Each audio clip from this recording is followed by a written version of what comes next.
Hello and welcome to Sports This Morning. I'm Cecilia Omogbe. I am Ty Salam. Thanks for joining us again. All right, starting off on a fantastic note again. Yes. Victor Osimhen. Can't stop scaring. Yes. Anyways, Victor Osimhen was on target twice for Napoli in their 4-0 win over Sampdoria in the Italian Serie A.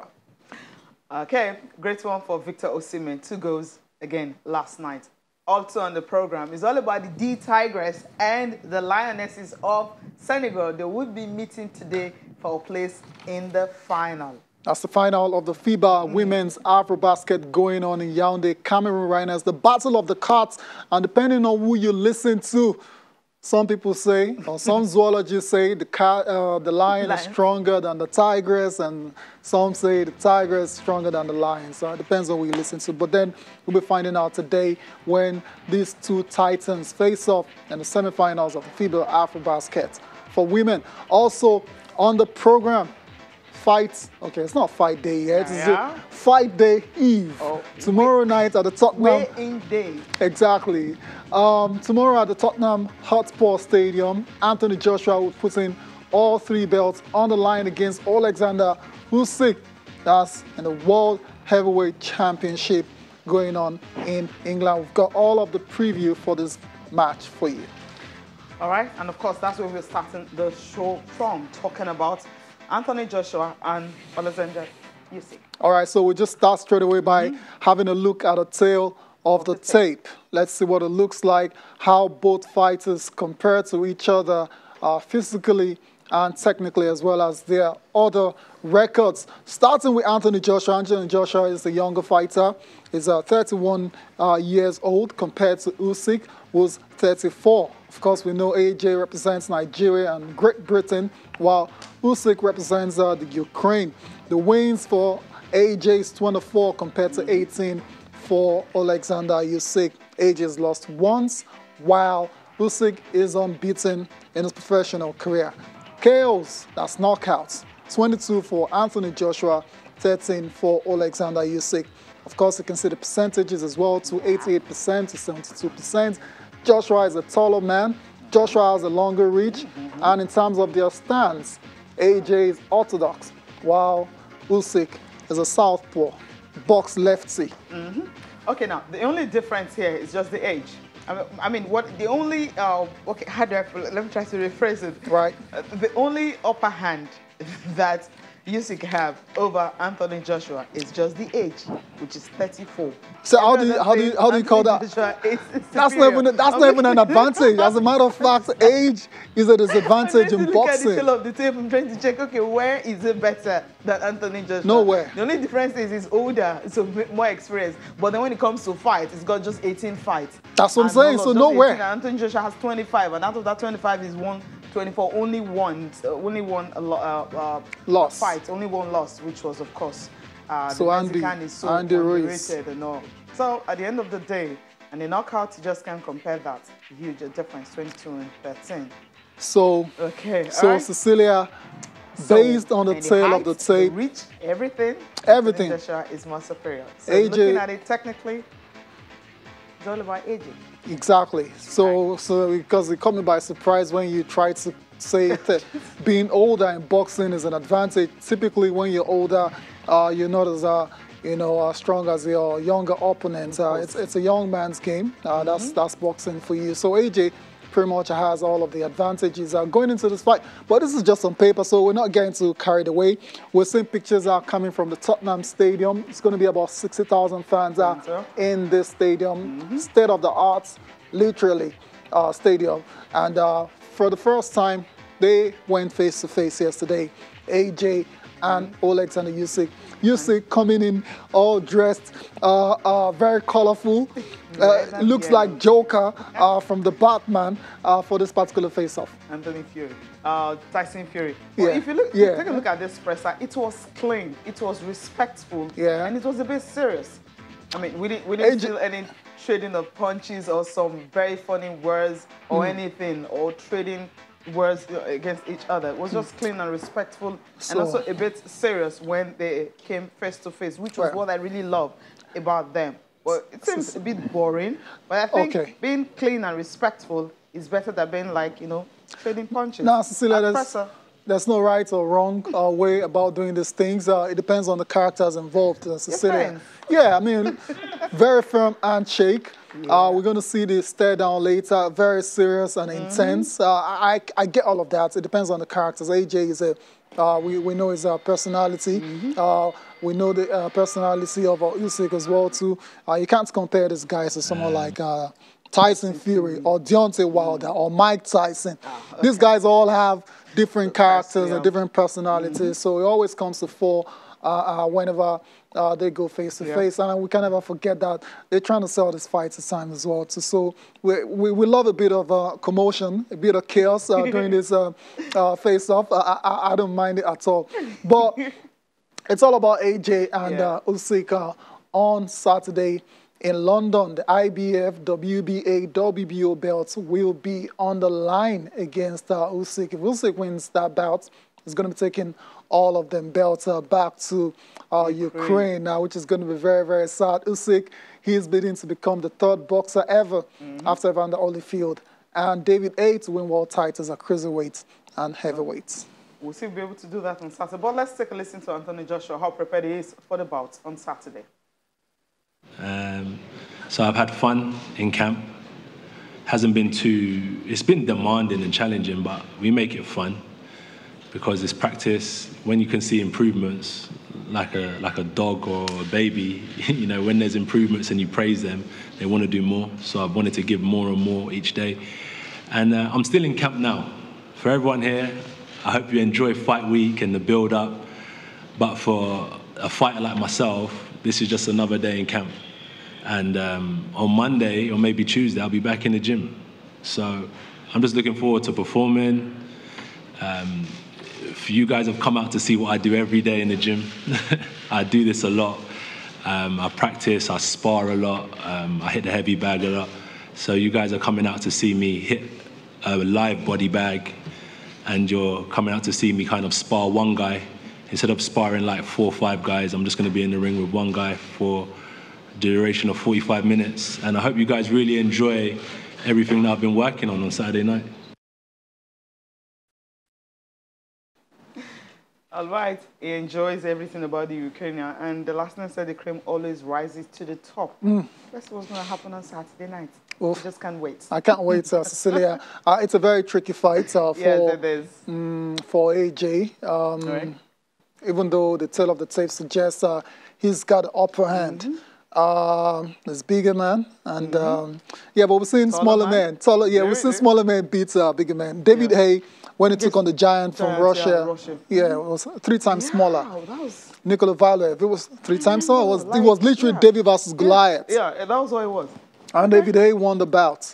But the difference is not like this. This was just a little bit difference. But that's that's anyways, the real one. AJ better win this fight because we want to see the undisputed heavyweight championship of the world against Tyson Fury. If Fury can get past Deontay Wilder, but fingers crossed this one fight at a time.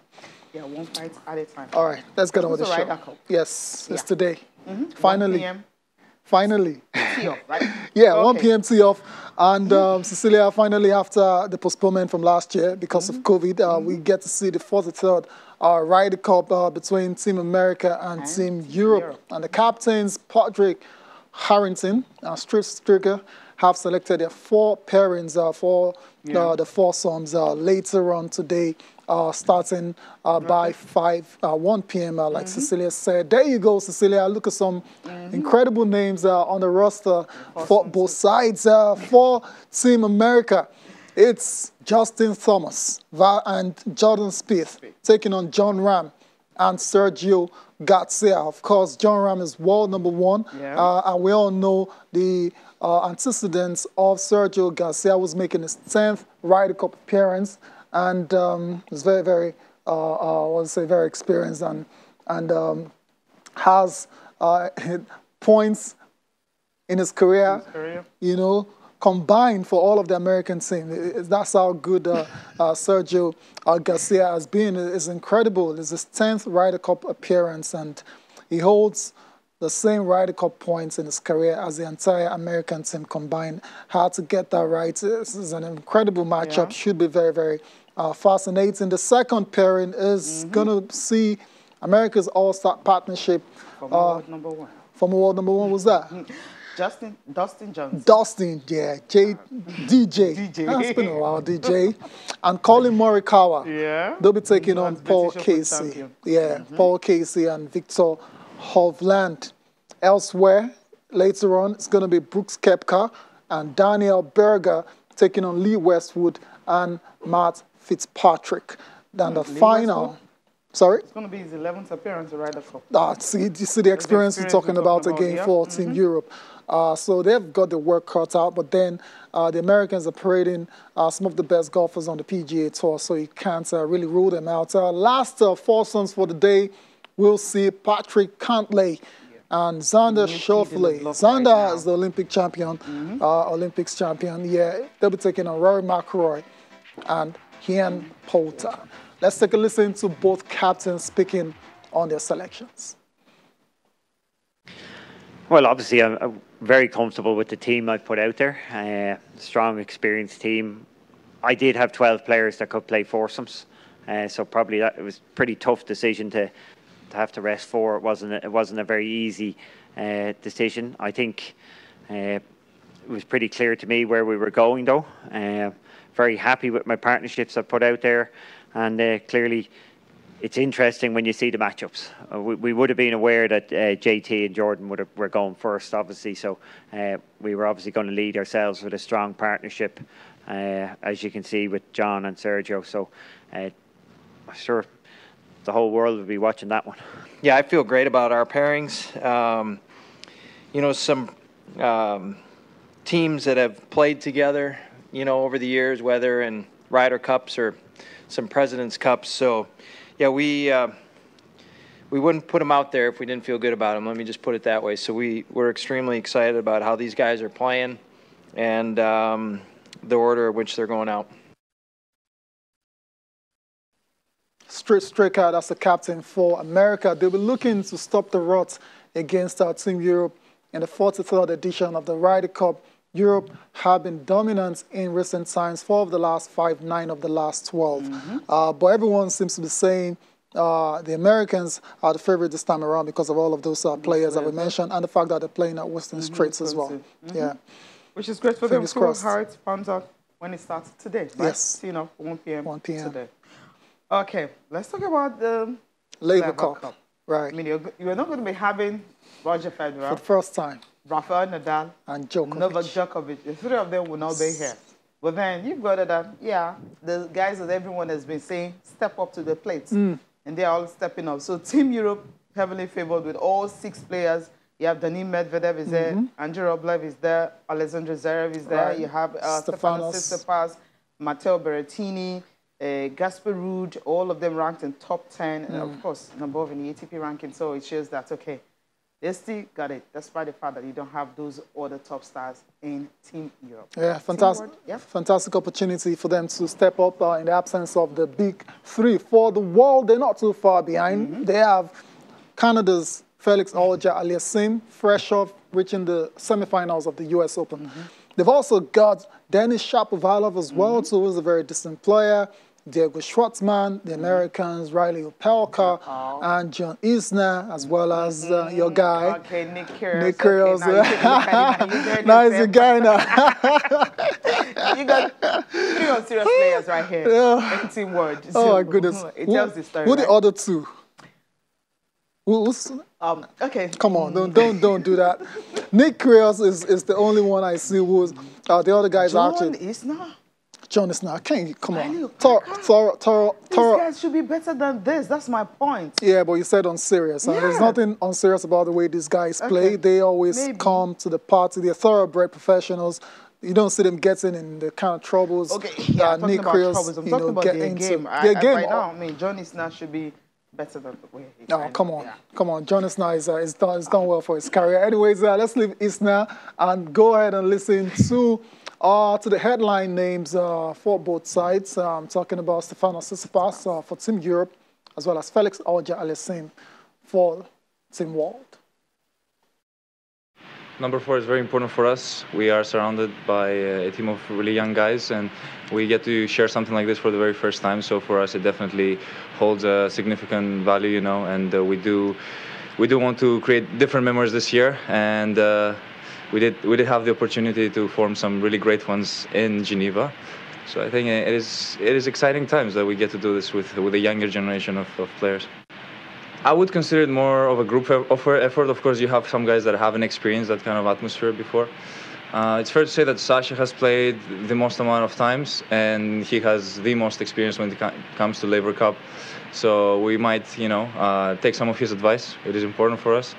And however, it is a group, a team effort, let's call it. So it is each single individual will have something different to offer. Yeah, I guess the team spirit, the fellowship with the other players. Rarely in the year we get to be by side with the other players on the tour. They're always facing we're always facing them on the other side of the net. So it's nice that, you know, all these guys are now part of my team. We're all a big team together. You know, chasing one win, one victory. So it's really a cool feeling.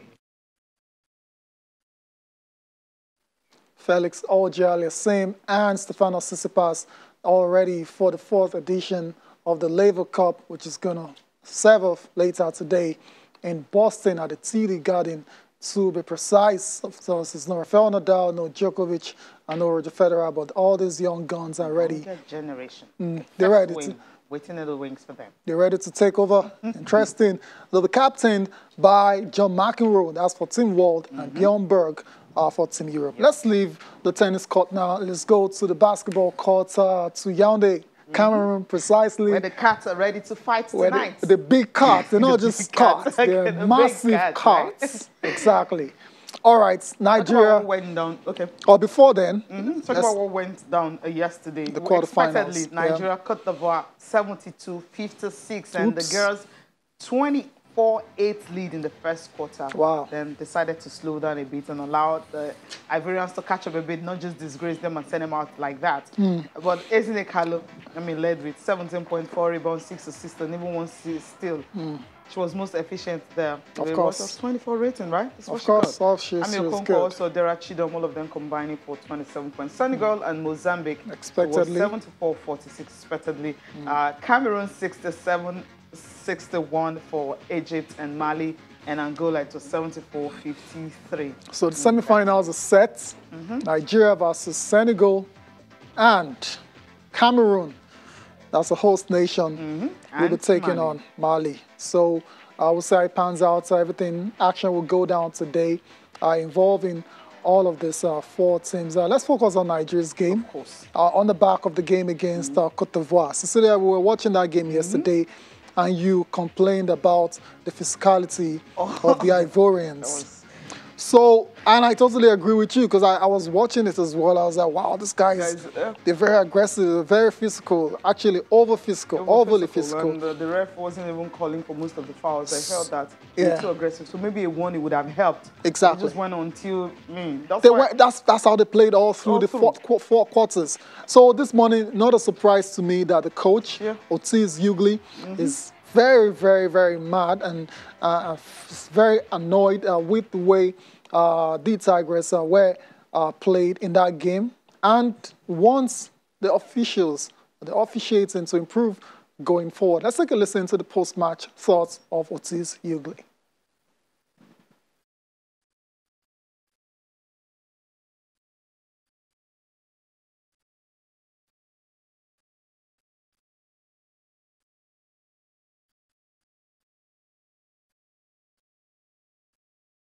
I just think you guys are going to stop the best players in the world from coming to Afro-basket, because the officiating, they have to control the game.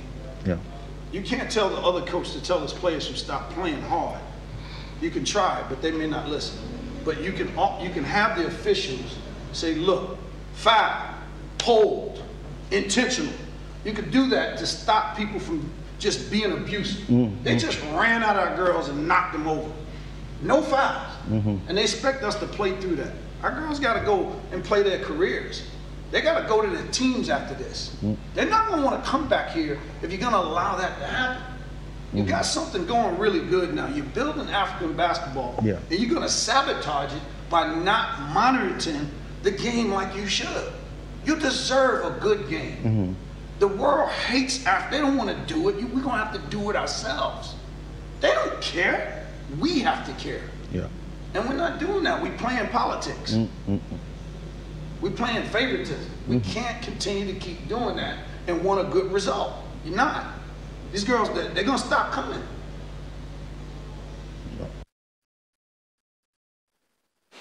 Ortiz, Hughley, visibly very annoyed. I mean, you could feel it all the way from Yaoundé, Cameroon, that he doesn't like what has gone down, what is going down in that part of the world in terms of officiating and very physical play as well too. So hopefully the organizers have listened and will do something going forward, starting with the semifinals later today. We need to go on a break now. We'll come back, we'll continue our preview of the AfroBasket semifinals. We're going to get to listen to MVP from the last edition, Ezine Kalu. Join us again. Yeah, I don't think we lost focus. I just think that we got comfortable. We got complacent. We saw that we were up 20 and kind of just let Côte d'Ivoire do what they wanted to do. We didn't stick to our game plan and stay aggressive on them. Granted, coach tried to save our legs and to prepare for tomorrow's game, but with a team like this, you definitely got to keep fighting to the end, because Côte d'Ivoire, they definitely fought until the end. And we just got relaxed. We were really lackadaisical, not boxing out, not hustling, and they just did what they did was play hard, play basketball. Kalu, that's the D-Tigress point guard, 17 points on the day against Côte d'Ivoire. Later today is going to be Nigeria and Senegal in the Battle of the Big Cards. It's a rematch of the 2017 and the 2019 finals, where Nigeria obviously emerged victorious. We're now 3 in the studio. That's because Jide Olaniro is here. Jide, always great to have you on the Friday morning. Thank you very much, Tayo and Cecilia. It's a pleasure to be here with you guys again. Indeed. Your thoughts quickly, D-Tigress, Senegal? Great one. The last time they lost was in 2015. Wow. That was in the semi-final, October 2nd, yeah. That was in Cameroon. Against Cameroon, but it's good to see that they are still dominating. Of course, irrespective of what happened yesterday, I listened to the coach. Ortiz Hughley about Sam was trying to tell the officials what is necessary. I think we don't have to wait for foreigners to tell us the right thing. I was livid seeing him just telling us the thing we should be doing. And you know that the ordinarily. Of course, you can't stop some of these players from coming all the way from Europe, America to represent their countries, and you know what it means for them. Some of them, their teams will be watching these games, and they know how much it took them to insure some of those players. And you just want to come, they get injured, and you know what happens? Next time, they wouldn't want to come. True. So these are things that we really need, FIBA needs to really work on. We need to take it serious. This is the biggest stage for African basketball women. And we must show that we are ready to take on the world. We must show that we can organize ourselves better. We must show that this is business, serious business. But we know that generally basketball in Africa is more physical than what's it is physical. in the world. Then we should stop inviting those who don't want. No, what I mean is that it's physical, but maybe the referee will have to caution the official, players that more. is exactly. That's why they're caution there. them more. Then I think the fouls will not be so, or the physicality will not be so much, because the final quarter, that fourth quarter, the girls have to relax because you can't be playing that physical game when you know you're facing Senegal the very next day, and of course they need that mental strength and everything. I know, if you watched Cecilia, if you've watched the way, the mindset of some players, this is their strategy coming into that game. There's no point pretending about it. They just come into They know these are, soft players. When this is how to mark them, this is how to, intimidate them, be aggressive. You don't do that, because because they wouldn't play. Maybe they are coming from America, or they're playing, from Europe. Some of them would want to soft. They wouldn't want to. That is their strategy. So the officials really need to put their foot on the ground and to make sure that there's sanity. Exactly. A lot of people want to watch good basketball. Yeah. Exactly, and that's the message from the coach. You can't really stop the opposition from playing how they want to play. They can come up with strategies and tactics to intimidate, but then as an official, you need to, stamp your authority and step up to the plate and make the calls when it has to be made. So Nigeria versus Senegal, it's all set for the showdown later today in Yaoundé. It's going to be the third time that they'll be meeting in the semis, and in the two previous outings in 1997 and 2011, Senegal won those matches. I've got a smile on my face because I kind of feel the Tigers will get the job done this time around. The last time we played them in the final, it was like Nigeria against the rest in Dakar. The intimidation was too much. But we won. But this time around, I think we just that's what I wish. I wish we could just teach them a lesson in a good atmosphere and make sure that everybody knows they're the most successful team when it comes to women's basketball. Absolutely. 11 times, right? Yeah, 11 so that's champs. how big they are. 11 times champs. So but that's history. That's history, right? Yeah. But recently, at least we'll be able to match up with them, which is good. But if you take a look at the girls, they're so tall. Yeah. That's what I'm afraid of. They're very long girls. They've always been tall. The last time, too, they're the same size. Exactly. They've always been tall. It's hard. That boils down to the bench. We have some big girls there. Evelyn was there. Aisha was also Balarabe was there. Those two are there. Ibekwe, I think. Just not even the tallest. She's not even the tallest. And that is one thing that will. Let's see how they are able to use. They maybe use what they have. But that's when the strategy of the coach comes in. I know that he has his strategy up his sleeve, what he wants to do, and. But, of course, in basketball, you have to be wary of the fact that when you play against tall person, you're always very skeptical about can the short people do it against. But I feel that with the team spirit that they have, they might be able to still continue from where they stopped the last time. Resilience, right? Yeah. All right, let's hope for a repeat and outcome of the 2017 and 2019 finals involving these two sides. All right, Cecilia, that's it for basketball, right? Okay, yeah, let's talk women's football. Okay. Yeah. All right, with the Aisha Buhari's invitational friendlies just ended. And of course, on the local scene, one is also going to start on Sunday where the draws will be done. I'm talking about the Betsy Obaseki football tourney. So it's going to be starting on Monday. That's when the games will start, but the draws will be done on Sunday. And former Super Falcons star Nkiru Okwesime and Okowa Ngobo will be on ground in Benin City to actually, conduct the draws, which will be at about 8 p.m. in Edo State. I like this. Okay, now, you have participating teams already. Yep. You have Edo Queens, Rivers Angels, Baeso Queens, Sunshine Queens, FC Robo, Heartland Queens, Royal Queens, Confluence Queens, Kaduna Queens, Nigeria Tales, Fortress Ladies, and Raleigh FC. These are the teams that will be taking part. Yes, it's all for those in Nigeria. Awesome. I mean, promoting grassroots, which is really a great. Awesome. I think I love the symbol of them using Nkiru. If you take a look at her, I mean, one of the most successful players. I mean, she's got a PhD in health administration from Clayton University, Hall of Famer. I mean, it's a whole lot. Yeah, you just realize that, yes. It runs in the family. That's it. So I'm not surprised. After football, she got a PhD. So she's just one role model. Every girl that want to participate here, want to look up to. And I'm happy that they, had to invite her to be able to do this job, which is really a good thing. Awesome. On the back of the Aisha Buhari invitation. I love the fact that maybe we were using,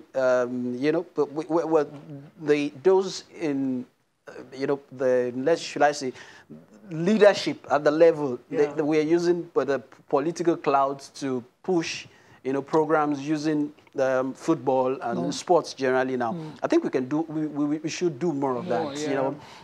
The last time the Aisha Buhari Cup, it was the Future Assured NGO of the wife of the president that was used to drive that. Now the First Lady of Edo State is using our own pet project also to drive this, empowering women. And I think that beyond, what's it called now? Beyond proliferation of what's it called? Tournaments, we should begin to see improvement in quality too. And it should translate to a better living for the players. True. Because by the time we have more of them, I know from now there is another one, flying officers, that's also coming up. There are many of this football tournament, for women football tournament. I want to see quality, and I want to see them. We know those translates is not. I know it's not going to be easy for the ones that we are discovering now to displace the ones we have at the national teams now, the big girls. But gradually, we should be able to have a factory line of discovering all these talents. And also, we should have it in mind that we are not restricted to Nigeria. We should, at some point, they will play on the continent of Africa. At some point, also, they will be playing against the best in the world. So, the quality, that's where quality comes in. What's the quality of women's football? People will soon ask, when we play against the likes of US, Britain, and the question of quality will come in. That's where it matters. Yeah, and there's no doubt there's quality in Nigerian women's football. We saw it at ABC. The stars of the tournament, pretty much home-based. Monday Gift, Vivian Ikechukwu. So the talent has never been in doubt. Monday, Vivian, and we still have lots of them. Lots of them, of course. So I'm happy that Rivers Rangers is taking part because, I mean, they're praying for the continent. This will also serve as good preparations because the girls, the ladies who watch at the Ryder Cup, you know, you look at Asaka ladies, for instance, some of them are in the Ghanaian national team. Then you take a look at the Moroccan team, as for me, about eight with the senior, with the national team. So these are the clubs they will be playing against. So these girls already have, you know, the Ryder Cup under their belts, competing against the best in the world, not just club side, the national team. So that will be the difference between them and Rivers Rangers. Yes, we got a couple of Rivers Rangers. We got a couple, yeah. So that's good for them as well. Numbers of minutes. You know, but they played. They were part of the competition. Good for them as well too. Anyways, this is fantastic. Opening ceremony scheduled for the Samuel Ogbemudia Stadium on September the 27th, while the closing ceremony will be on October the 3rd. Wish all of the teams, 12 of them, all the best in this competition. Let's get on with the show and talk about winter sports. Of course, the Beijing Winter Olympics is just next year, and bobsled and skeleton. We remember it's like 4 years ago now, Cecilia, right, when Nigeria became the first African side to feature, and led by Seun Adigun. Of course, the Bobsled and Skeleton Federation of Nigeria, they've announced that 10 athletes will represent the country at the Beijing 2022 Winter Olympic Games. Selection of the athletes followed the successful completion of the Federation's inaugural Olympics trial in Lagos. The Federation says there will be 2 athletes for bobsled, 2 in the monobob women's team, 2 athletes for bobsled men's team, and 2 male skeleton and 2 female skeleton athletes for the national team. Yeah, which is a great one. I mean, they also said that, well, they will go to Europe to train on ice ahead of the Beijing Winter Games. The quartet of Seun Adigun, Ngozi Owemere, you mentioned them earlier, Omego Akuma and Simidele Adegbo were the athletes who actually represented Nigeria at the 2018 Winter Olympic Games in Pyeongchang in South Korea. I remember earlier this year, they also went to South Korea in Pyeongchang for home base, to also train. So they've been doing these, and hopefully, you know, when they go to Norway for more training, they should be ready in February because that's when the Winter Games will start. Awesome. All right, great. Let's take a listen to the organizers. Absolutely. Nigerians are Nigerians, whether we're abroad or whether we're here. As long as we are Nigerian and we're looking to represent the country, we are one. So right now, we're trying to show Nigerians that it's not just abroad that you'll find this sport. It's right here in Lagos, right here in Nigeria, anywhere, Benue State, Oyo State, Kaduna State, wherever you are in Nigeria, you too can become part of this opportunity to represent the country in winter sports. This is an expensive sport, but we knew that once we started it. So the idea is that we're continuing to build the popularity, increase our visibility for sponsorship within the private sector, within the ministry, and be able to support our actual ambitions towards the Winter Olympic Games. Majority of our team, like 95% today, they are home-based. And the team that went to Korea in March, they are all entirely home-based. And they were in the podium in Korea. And they all trained here before going to train 2 weeks in Korea before the championship. So basically what we are doing is the foundation of the sports, and that does not need ice or a winter situation. In the next 2 weeks, they'll be heading for Europe to do a series, first to train, then secondly to compete in Norway, in Austria, and in Germany. We believe that with those 3 competitions, we can make the Olympic standard. We also have one athlete who is close to making the standard. She's not coming here today, but she's going to go to Beijing. There's a world tour they're doing, so she's part of that world tour.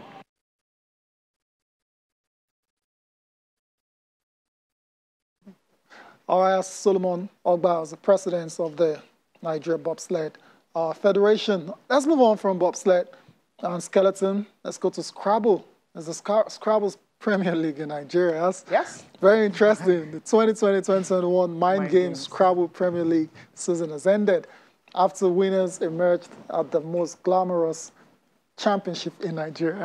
Most glamorous. Okay, I like that. Team Brainiacs, comprising of Eta, Caro, Emmanuel Ofidi, Ben, Quickfen, Godwin, Victor, Emmanuel Umujese. These are the athletes who were able to get that 41 wins in 55 rounds. Wow. Cumulative points of 9,478 points. And that's how they emerged champions of the Mind Games Scrabble. That's quite convincing victory for Team Brainiacs. I like the name as well. So there's a quick pen there. There's a quick pen, What a name. Of course, the 2019 champions, Team Blazers, settled for the second position with a total of 36 wins, 19 defeats, and 5,313 cumulative points. Let's take a look at it. Team Hurricanes, Airdrop, Alpha, and Bulldozers placed 3rd, 4th, and 5th respectively. Oh, yeah. Tekena Drones, Phoenix, and all of them also, they fell into the 6th, 7th, 8th, and 10th position. And Lekki Bombers and Lusty Seniors were all relegated to Division B. Victor Godwin of the Team Brainiacs won the most valuable award. Let's get reactions coming from that tournament. I feel extremely elated, so happy, I'm joyous. It was not an easy experience, to really put my ass in order. The last time when we missed the championship last year, it was really very painful, so we went back to the drawing board and we came out with a strong formula which we have been using to coordinate the team to prepare ourselves for this current edition's victory. The truth is, you just need to keep your game uptight, do the right thing, be in a good frame of mind, then it's going to come. Once you keep pushing and you're doing the right thing, although no champion is guaranteed until the game ends, that's the uniqueness about Scrabble. Even if you're rated as a Masters player, an open player or intermediate player can still, defeat you. So you just need to be in the right frame of mind, do your training, revise your words, and put everything in the hand of God, like I did. Don't forget that Nigeria is ranked #1 in the world. Nigeria, they've played 14 African Scrabble championships. Nigeria has won 13 of them and once placed second behind South Africa. So across the world, Nigeria is recognized as a power force, having a comparative advantage in Scrabble. And the way Nigerians take to Scrabble is like fish to water. So we want to see how we can go back and get kids, particularly, involved in Scrabble. This is a smashing initiative by MGI to see how they can bring the best out of Nigeria's Scrabble players. The structure of the league is that, the team goes, all over the country. We have actually 4 locations: Abuja, Port Harcourt, Lagos, and this is this is where we draw the curtains on the league. So this is an event that every Scrabble player looks, forward to actually, participating in. There you go. Reactions are coming from the 2020-2021 Scrabble Premier League that just concluded yesterday. We need to go on a break now. When we come back, we'll be doing a comprehensive preview of the English Premier League, matches involving Chelsea and Man City, as well as Arsenal and Tottenham. We'll also be telling you about the exploits of Victor Osimhen in the Italian Serie A. Join us again. Welcome back to Channel Sport this morning. We're in the home stretch now. Time to go to the Syria and tell you how Napoli are still perfect after 5 rounds of matches. They're looking really good now, thanks to their star striker, Victor Osimhen. Victor Osimhen scored twice last night against Sampdoria in the 4-0 win for Napoli. And like I said, a perfect start to the season for Napoli. Jide, it's good to see Victor Osimhen continue on this goal-scoring trail after scoring just last weekend and in midweek against Leicester in the Europa League. Exactly. It's good also. I'm excited. What they paid for is what they are getting. Yes. So, you know, initially, you know, a lot of people were still skeptical whether he was going to hit it. But good to see that he's scoring 8 games, he scored 5. Incredible. Wow, that's massive. Yeah. So that's good. And I wish he could continue in this form, and let's see what he will do, especially when it comes to, you know, the Champions League. He scored, you know, the Syria, Scudetto and what have you. But I know that when you look at Osimhen, you know that he's got flair for goals. He's a fantastic striker, and I'm not surprised, and I wish him all the best, and I hope that it will also translate to the national team too. Of course, he's translating. He is translating. He's got the equalizer away to Cape Verde as well. So in this particular game, he could have scored a hat-trick easily. Had a couple of other chances that he fluffed his lines, but it will get better. He's still young, you know, so he will improve on his finishing and eventually, you know, become a top striker in world football. So good one for Victor Osimhen, Cecilia.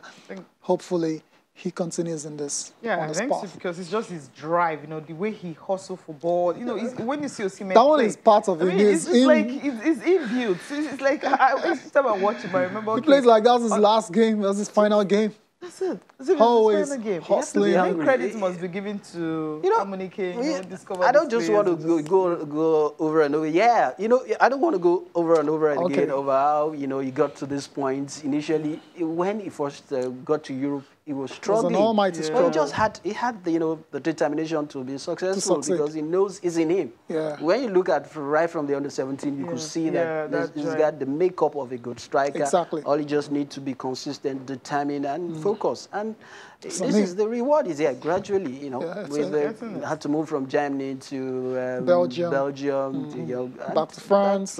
Now he's in the big time. Yeah. Like I said, he's got the makeup of a very good striker. He's tall, he's very physical, he's powerful, he's got a bit of pace as well too.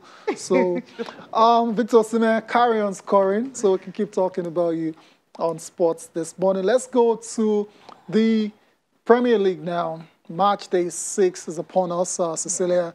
We're going to get to see some very interesting matches starting tomorrow.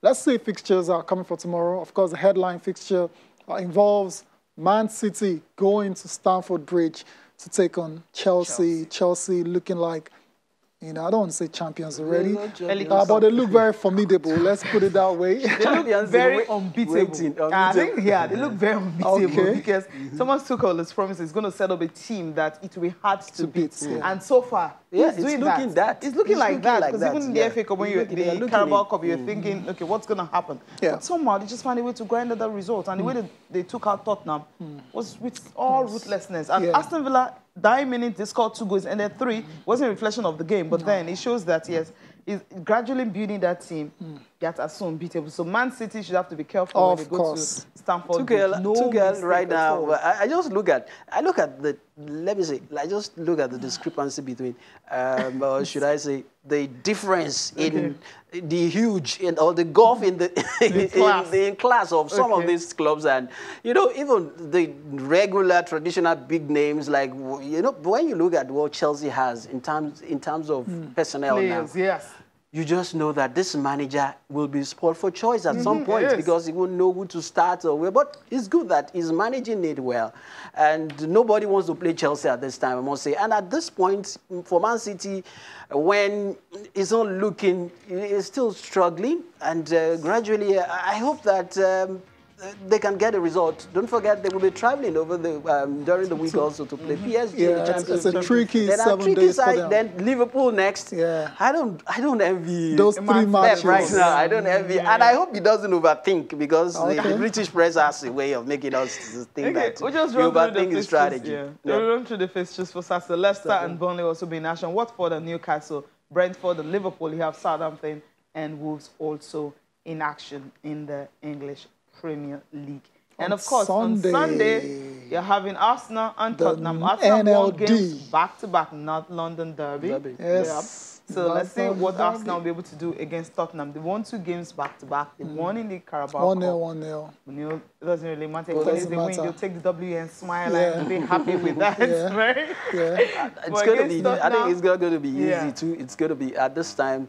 Tottenham will definitely want to get. They want this because they've lost their last 2 games. 3-0, 3-0. Consider 6 not scoring any.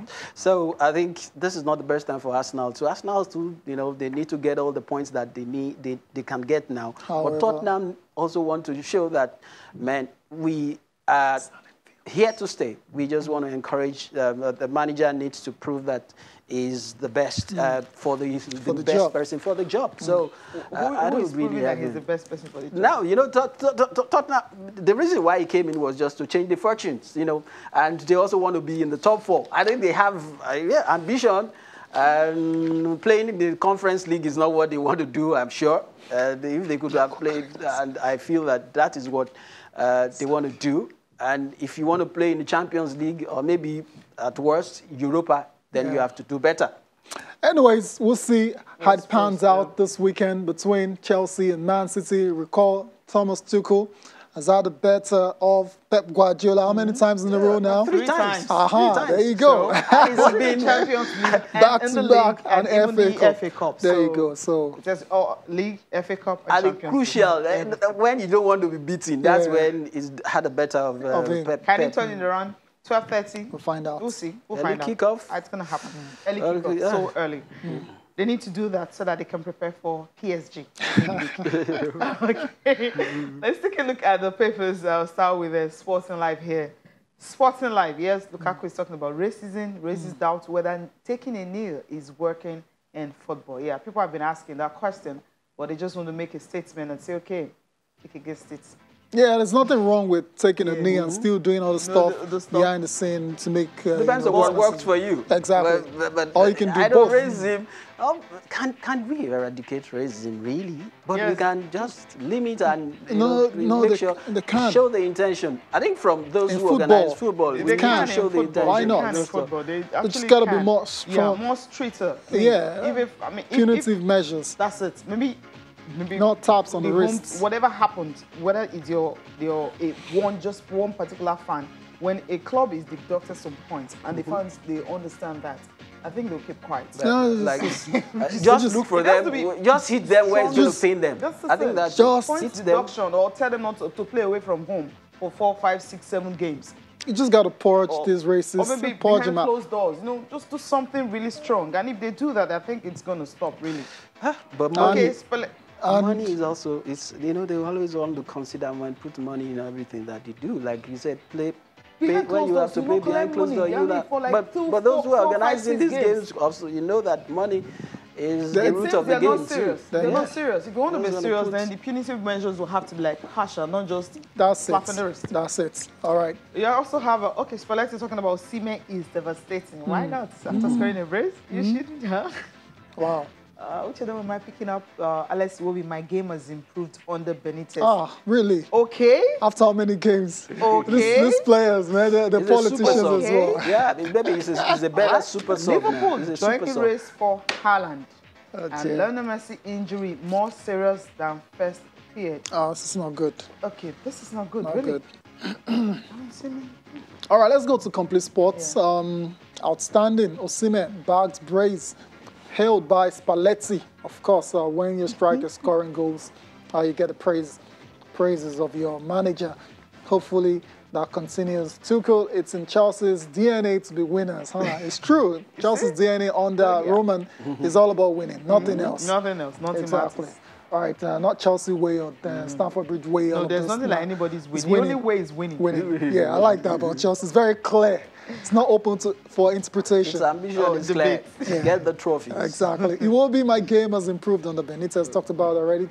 Dortmund Chiesa as Haaland's replacement. Interesting. Liverpool joint race for Haaland as well. Arsenal, Barca dealt Conte blow. What's in that story? You can check it out on Complete Sport. Atletico lining Lacazette free transfer. Keita to turn down new Liverpool contract. Spurs Martial and Ndobele swap deal. Interesting. 6 top European clubs lining up a move for Anthony Rudiger. Rudiger this time around. Rudiger is not even Chelsea. Well, Sporting Son will be the last let one. them pay him the money. Pay him the money. Again, Osimhen, of course, is also dominating. It's only right. You also have the other one, Ryder, to wear something special for fight against Fury. Now, the last time he wore armor, he complained. He said that was the reason. Heavy. That was the reason. Was he going to wear maybe something lighter? It's got to be. Not an armor, right? Got to be that. And he's just to add before you go on to add to Deontay is being very vocal about his roots. Yeah. He's an Edo. Exactly. So maybe we might just be seeing some traditional Edo attire on the day. I would advise you not to do that because the bead, the original bead, if it's going to wear it, it's very heavy. Better not put on any bead. You shouldn't wear the bead. No, whatever it's very heavy. No beads. Wearing the original bead, maybe wear 1, not 2 or 3 or 4. Because it's heavy. Maybe you get a lighter, customized one would be better. Exactly. Maybe plastic one, yes, it's lighter. The original bead, don't go near it. Laporte says, my patience with Kuma is very thin. Why not? Kuma was sent off in a game against Cardiff. It was goalless. Another draw. And he complained that referees sent people out for nothing. De Jong was also sent off. Yeah, Frankie De Jong was sent off. De Jong was also sent off in that But that's game. not the issue. And then goalless. But that's it's a mind game. Because you ask yourself, where will they get the manager now? They need to pay for a better manager. But if you look at the merry-go-round, the managerial merry-go-round in Europe, who are they going to get? A Conte? Or we just look at the level of that class. Roberto Martinez has won the Champions League, right? Okay. Roberto Martinez. He has won the Champions League. Oh, did he really? No. That's Mateo. Okay. You're missing it up right now. Jide, thank you so much for coming. It's a pleasure. Thank you all for watching. Enjoy the rest of your day. Have a fantastic weekend. I am Tayo Salam. I'm Cecilia Mogbe. See you on Monday.